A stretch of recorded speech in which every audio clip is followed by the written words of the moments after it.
Good evening, and welcome to QI, where tonight it's a battle of the sexes, as QI looks at girls and boys and gender. Let's hear it for the girls!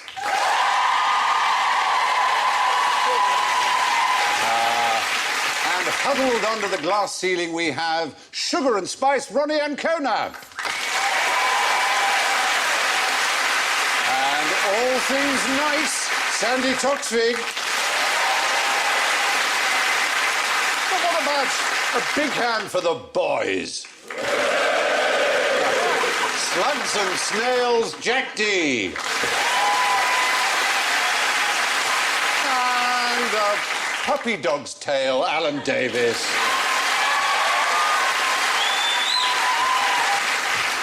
Vive, of course, la différence. Let's hear our gender-specific buzzers. Sandy goes. Ronnie goes. Jack goes. And Alan goes. Hello, darling. Well, tonight we're on the lookout for outrageous sexism, so if any of you spot an example of it, you can pull me up short by using your buzzer, or ask one of the boys to do it for you, if you like. Yes, that's an example. Very good. Exactly, you get points for that. Now, and if you're right, you also might get a cuddle. Boys, obviously. No, the boys might get... Oh, right, yeah. Damn, that was an example too, yeah. Anyway, second out, round one. Who was traditionally dressed in pink and called a girl? Was it Gok Kwan? No, not Gok Kwan. Is it Liberace? Is it a person from history? Is it No, traditionally a whole class of people. A whole class of people? Traditionally dressed the lower in class pink. is always dressed in pink, so you can spot them. I don't mean class in that sense, a group of people who were dressed in pink and called a girl.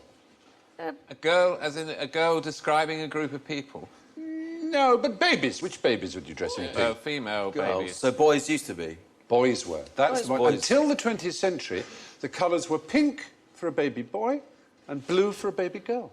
How could they be wrong for so long? Well, maybe we took a wrong turn. But I'll give you an example of Dressmaker magazine from 1900. The preferred colour to dress young boys is in pink. Blue is reserved for girls, as it's presumed paler and the more dainty of the two colours, and pink is thought to be stronger.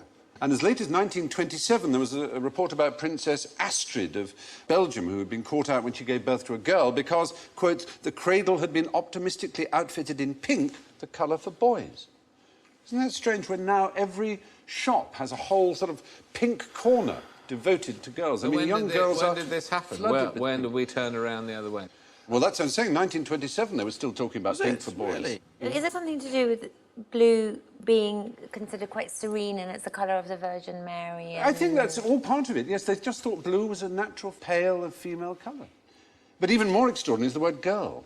Right up until the mid-15th century... Boys were called girls? Yes. Well, all children... We're having to rethink everything, aren't we? Yes, that's the most extraordinary episode yet. All children were called girls. Girls. Boy children were called knave girls. And this is even more confusing for us today. Girl children were called gay girls. Yes. So you had... I have no problem with that. Gay girls and knave girls. The word boy was only lately applied to a male child. Before, it just meant a servant. So you'd say boy meaning, like, waiter or servant. Yes. Oh, what the hell went wrong? It's a very strange thing, isn't it? Yeah. Things do change. And the colour pink... I mean, everything has to have a pink version, mobile phones... But is there anything to do with the fact that red used to be the colour for men? I mean, it was a sort of strong Christian colour. And so I wonder if pink is a sort of like a sibling of... I think it is a mixture of that pink was, yes, considered strong and reddish and male, and, as you said, blue, the colour of the Virgin Mary and so on, was considered... I read somewhere that monkeys are attracted to pink. The females are attracted to pink because the infant primates have got little pink faces. Oh, that's very good. That's Did you quite read that or likely. just see it on a children's television programme? It's certainly true that if you dress a baby in pink, mothers, when picking them up, if it's not their own child, will tend to have a pink-dressed baby facing them when they hug it, and a blue-dressed baby facing outwards. Thrown out the window. Thrown out the window, or just facing outwards. All that information you've got, Stephen, and you're so unlikely to use it. I read a thing that said that they tried an experiment with chimps, I think, and they gave them dolls and trucks or engines to play with, and the boy ones all wanted to play with the trucks and the engines, and the girl ones played with the dolls. How weird is that? That is...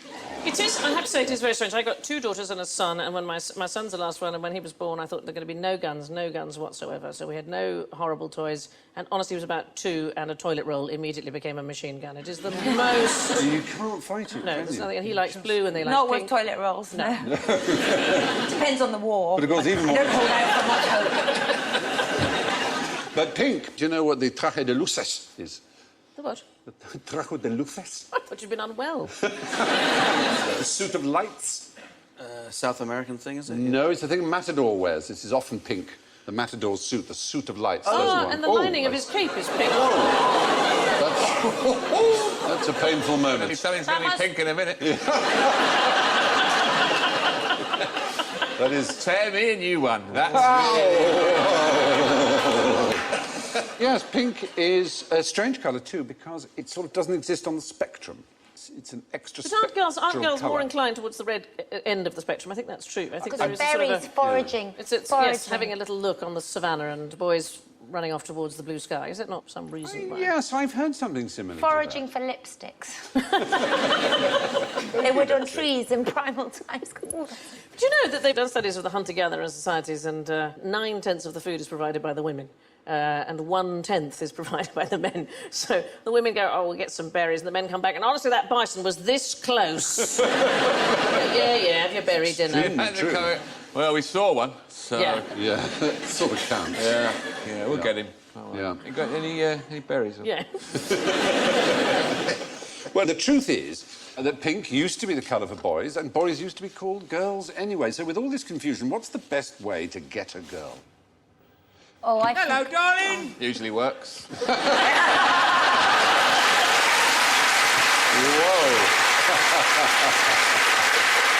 VG. If you need any more than that, they're not interested. No. There are lots of theories about it. Oh, is it something to do with diet? Probably. Diet is the current one, yes. For example, calories. If you had a higher calorie intake before being impregnated, out of 100, 56 had boys. So you don't want to have cream cakes just before? If you want a girl, no. you want a girl. Exactly. Also, women who ate at least one bowl of breakfast cereal a day were 87% more likely to have boys than those who ate no more than one bowl a week, which is quite... That's a... No, darling, that's tosh. That's put out by Kellogg's. What's a load of... It does look rather extraordinary, That's doesn't it? ridiculous. Women who had boys ate about 400 calories more daily than those who had girls on average. Those people who had Cocoa Pops had chimpanzees. I don't... A very bizarre one. I don't know whom this would benefit commercially. Women infected with hepatitis B virus are 1.5 times more likely to give birth to a male. It's to not get a their good own reason back. to get it. It isn't. No. No. We're certainly not encouraging it. But there is one certain way, which is embryo selection, of course, which in America and Thailand in particular is very popular. It costs about $18,000. Wow. A friend of ours had a baby in Thailand, English couple. Oh, really? And the Thai women said to her, if you look lovely and you're pregnant, you'll have girl. If you look tired and ugly, dress badly, you will have boy. And she said, what do you think I'm going to have? Boy. Outrageous! And she did. And she did, oh my God, it works. They are different species, though, the boys and the girls things. I was walking down the road, I remember, with my 2 girls and my son, and we were walking along the high street, and my son suddenly went, ha! Like this, for no reason. And the girls and I both turned to him and went, what? Well, it's probably a secret agent around the corner, yeah? Perhaps. Yeah? Something, I don't Is know. that puzzling? Actually, Ronnie and I were talking about how wonderful boys are, because they live in this kind of very kind of clear world about themselves. And when my son was about 6, he had a friend over And his friend said, what's it like having two mummies then? He said, it's marvellous. And he said, if one of them's poorly, you've still got one to do for you.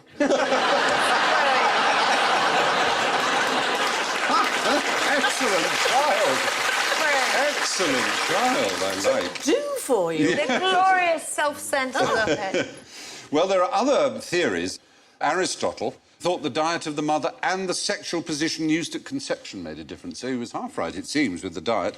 And Anaxagoras thought boys and girls came out of different testicles. So you would tie off the testicle you didn't want the genital. They're just making it up as they go, based on nothing at all. The Talmud suggests aligning the bed north-south before sex, and then you get a boy. Why don't they just all wait and see? Yeah, that's the best way, you're right. The French thought wearing boots to bed might help having a boy. What have the boots got to do with it? I've no idea. It does seem most strange. Anyway, sex selection is a tricky business. Now, why don't we have more women as guests on QI? You may well ask. Oh, I know this. Oh, No, you don't please. say That's so together. female. No, after no. you. Is it because women are just not funny? Yeah. No, that's right. But we're good at other things. We're good at raising kittens and knitting cakes. Yeah. I've heard this a lot. I've heard that women aren't funny, and I think there's a truth in this. I think that there is a scientific, possibly, relationship between a sense of humour and the male sex organ. People are always laughing at mine. Yeah, well, there you are.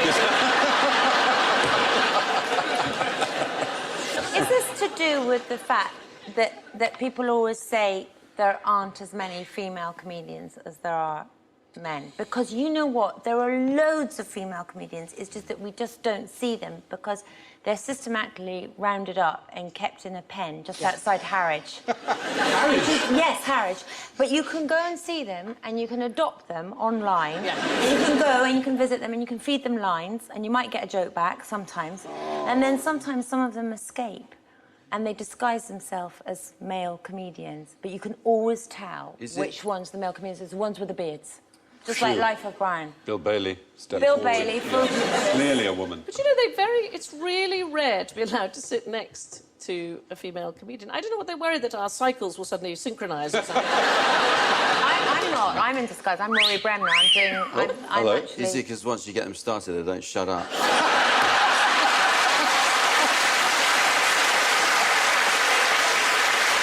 Whoa. Oh, I say. But recent studies appear to have shown an interesting thing, which is that women laugh more, but they laugh less at women. Women laugh more at men. Audiences generally laugh more at men, but women themselves do more laughing. I don't know. I suppose men are more willing to make prats of themselves. Yes, I think there is an element to that. I mean, the really, truly great female comedians, of course, do make prats. There's Lucille Ball, people like that. And there's a strange division that girls have either got to be sort of fey and look slightly stupid, or they can be like myself, not terribly attractive, wear a pink jacket and go. No, but I mean, there's an interesting interesting thing about if you think about the kind of Goldie Hawn, for example, where it played ditzy and is one of the most successful Hollywood producers of all time. Yes, very smart, but played stupid. Yeah. But just as Sandy says, as a woman, they want to sort of categorise you more. Yes. The men and the women. What is she doing here? Is she doing the fat man-hater think thing? it's Is she quite doing right. the fake? Certainly, in what the did early she- days, what did- the sort of modern stand-up movement, when it started in the 80s, almost all female comedians, their subject was being a woman. Whereas male comedians, their subject was not being a man. In other words, women were treating themselves as if they were a minority. When in fact, they're 51% of the population. Women don't have the history in comedy, you know, in the era of the great silent comics. We were all being tied to railway tracks while they were all being, you know, hanging Happy from... days. But There was, I think it was Germaine Greer who said there are only two things that women don't do as well as men, and that's design dresses and cook. Which is kind of an amusing thing, that actually almost all the great chefs are men and all the great couturiers are men, and yet the one thing we used to think about women is, oh, you know, put them in the kitchen and make them design dresses.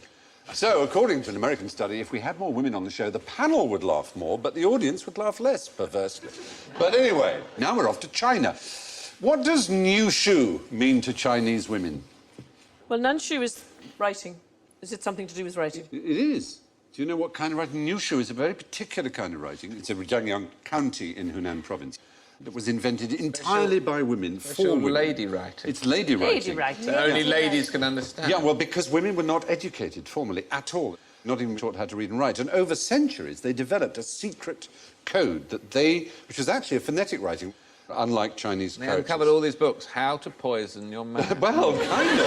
It was called Nushu. And when one of them married, they would be given a book by these secret female friendship groups.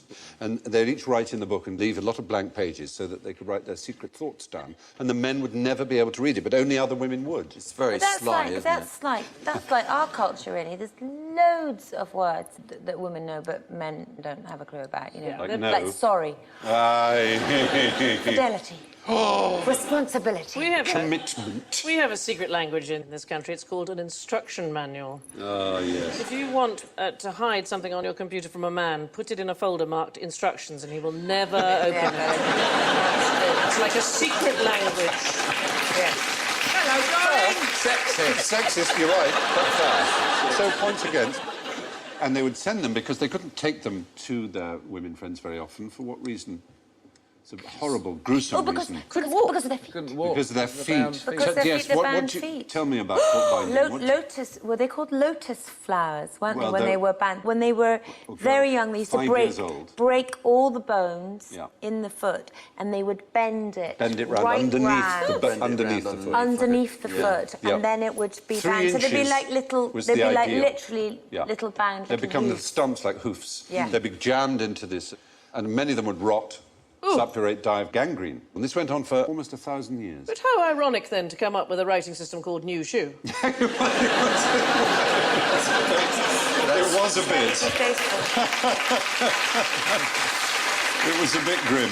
They would write in tapestry messages to each other. Yes. Is that right? Yeah, that's right. Yeah, the Bayeux Tapestry is actually not about the Battle of Hastings at all. It's a complex soup recipe.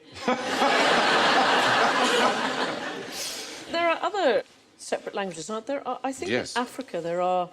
I'm trying to think whether it's the Bantu or the Xhosa people, that when women go to... Say you and I got married, Stephen. Yes.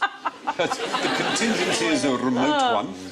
I would no longer be allowed to use any syllable that was in your name. It's the language of respect that women have to use. Wow. So, say I wanted a stevedore over for a fry-up. Hey. You couldn't say... Just to please you. But actually, you I don't couldn't share say- any You'd have to say syllables, a door and up. With that, you couldn't say... Yeah, I couldn't... I'd have to say a docker coming over for breakfast. I couldn't use any of the syllables that are in your... Wow. Is that how Ronnie Barker got started? I think so. Maybe. Well, of course there are. I mean, there was Pig Latin as a secret language where you take the first syllable and put it at the end with an A on the end. That's it, yes, I remember. So quite interesting would be white K. Aitque, interesting A. Yes, exactly. SEA. Yeah. Yes. Oh, exactly. you scholar. Interesting in A. Yeah. 20 more where that came from. The Germans have something called Löffelsprache, which I think means spoon speak, and the French have louche ben, and there's Peleshki, and the Japanese have babi bubebo, which is their little amusing nonsense language. But these are nonsense languages where you apply a very simple rule and it sounds very quickly nonsense. There's a very camp sort of high church one where they call Holy Communion haggers kamaggers and that sort of thing. Weird. And they just go, oh, Jessica Christ. Odd. They do. Teenagers sound the same in every language, I have noticed. Teenagers? Yeah, you can say, yeah. Any language that means yes. You go, oui. Would you like some more croissant? Oui. Yeah. It's always the same. Do you ever say to a teenager, look at me? They can't look... They can look everywhere else apart from at your face. And then when they do eventually concede to look at you, they go...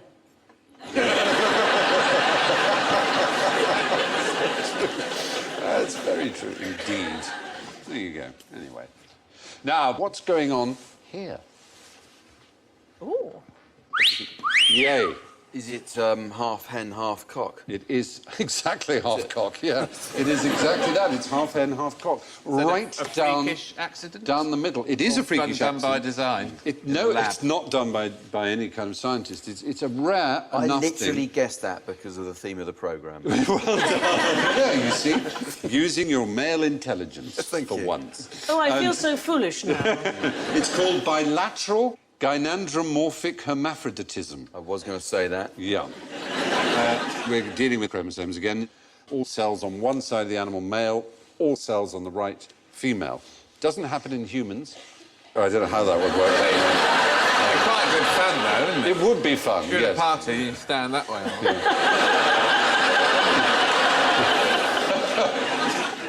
But clownfish.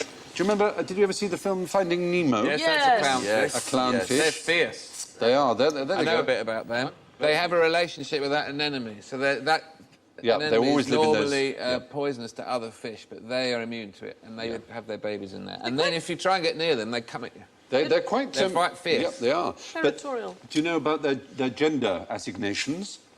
Is up it to them. variable? It is sort of up to them, yes. What happens is you have one female and one dominant male, and the rest are all rather weakly and not very fit or sexually active males.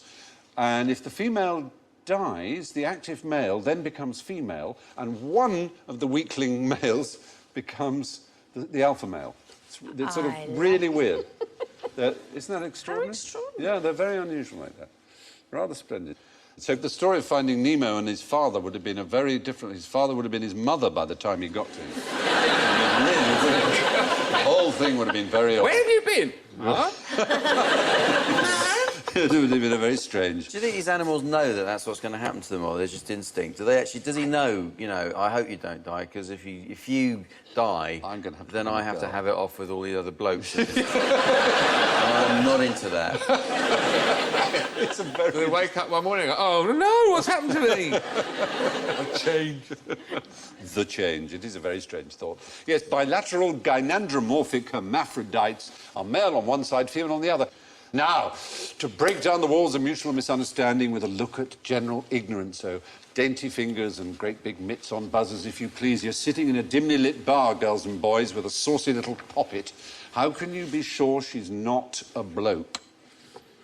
Hello, darling. You ask her a question. If she asks you a question back, it's a woman. No, as in, if you say to a bloke, do you know where the post office is? He'll say it's down there. And if you say to a woman, do you know where the post office is? She'll say, do you want to buy a stamp? Trying to be helpful, Yes. but asking you a question. That's true. Yeah, boys sit with their legs apart, don't they, on bar stools? There are things like Girls that. sit yeah. with their... Yeah, we were wondering whether you might say Adam's apple, and we would have forfeited you, because women do have Adam's apples. Right. You probably know you have an not as- Adam's apple. It's not as big, it's... Not as... Sometimes, on some women, it can be quite pronounced. There's a woman, a girl, a lady person with quite an Adam's apple there. It's called the prominentia laryngea, is the medical name for it, and it's around the larynx. So that's what you're looking at, But- someone you but- think someone's You a might, drag. but it's no proof, is the point. And basically, a good ladyboy can imitate almost anything female in terms of how they hold the legs and, you know, and everything like that. Not hands or feet. Well, some women, as you say, have large hands and large feet, you know, and a dainty ladyboy can easily fool, and often has. Don't I As you know, to your cost. What an expensive night that was. Oh, tsunami. Moving on, the truth is that without undressing them or testing their DNA, you can't be sure what sex someone is, so be careful out there. Why are men better than women at reading maps? Yep. they're not. I would say they're not better than women. Oddly enough, Yeah, I was so trying your not one to be- attempt to be decent Yes. backfired horribly. Something to do with the brain. Spatial, yeah. Spatial Testosterone, awareness. again. It's your own, isn't it? Testosterone again? Well, it's to do with grey matter and white matter in the brain. And MRI equipment has shown, oddly enough, that in a test group of men and women with average IQ scores amongst the two genders roughly equal, Oh, similar. that'd be absurd. Hey, How on earth did they find a group? when given intelligence tests, Men use 6.5 times more grey matter than women. Women use 9 times as much white matter. Grey matter is central to processing information, plays a vital role in aiding skills such as mathematics, map reading, intellectual thought. White matter connects the brain's processing centres central to emotional thinking, use of language, the ability to do more than one thing at once. I know they're all cliches, you know, words, emotional thinking, multitasking, women are better at, but it does seem that the evidence indicates that this is the case. So sorry. No, I would say... Is it the white matter that makes you think it's OK to wind the window down and ask the way? Yes, because that's what... Also, the superiority in language, which seems to be a female thing, you prefer to ask, whereas a man would prefer to look at visual cues, But that's just spatial... male. The only reason we don't a lot like of it's asking pride is too. you always get the idiot, don't you? When you stop and ask, and do you know the way to Tesco? Or they say, in 2 miles you come to a bridge, a mile before that, turn left. I once stopped in Ireland, stopped an elderly man. I was lost, and I asked him the way. And I said, I can't remember the names of the places. I said, do you know the way to Duncannon? And he said, did you not want to go to Castlereagh? And I said, no, I want to go to Duncannon. He said, that's a pity, because I know the way to Castlereagh. Yeah, this is very Eccles, isn't it? This is superb. Well, it does seem that men are better at spatial awareness problems and women are better at vocabulary problems. And finally, one last fanfare to unfairness. What is unfair about the prize money at Wimbledon? Yes. They only give it to you if you're really, really good at tennis. That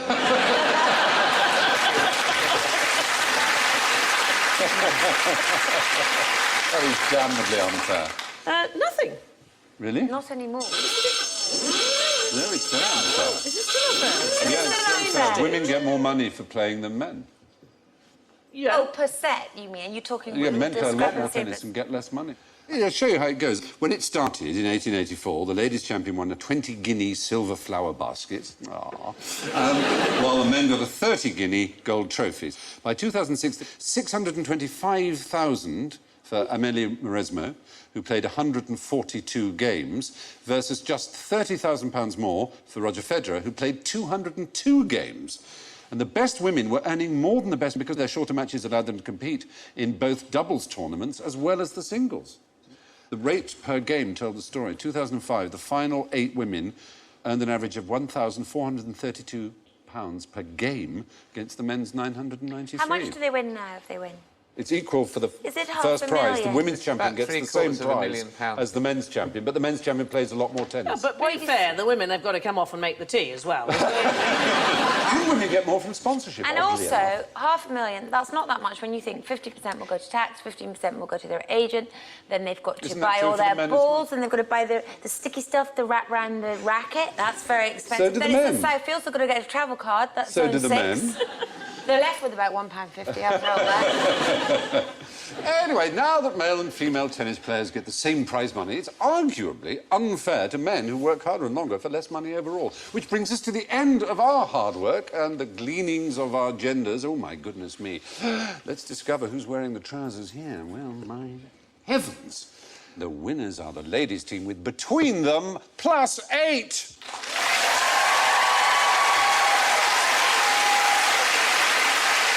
It breaks down as 3 for Ronnie and 5 for Sandy, but the boys, I'm afraid, have come last with -5.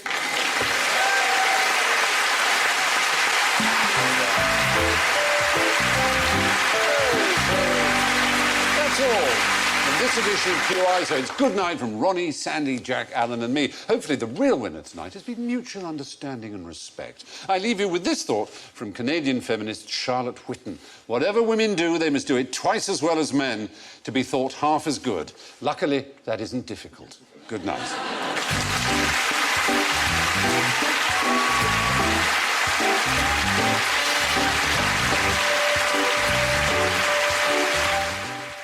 Careers on the line and some serious accusations next on BBC One in Silent Witness.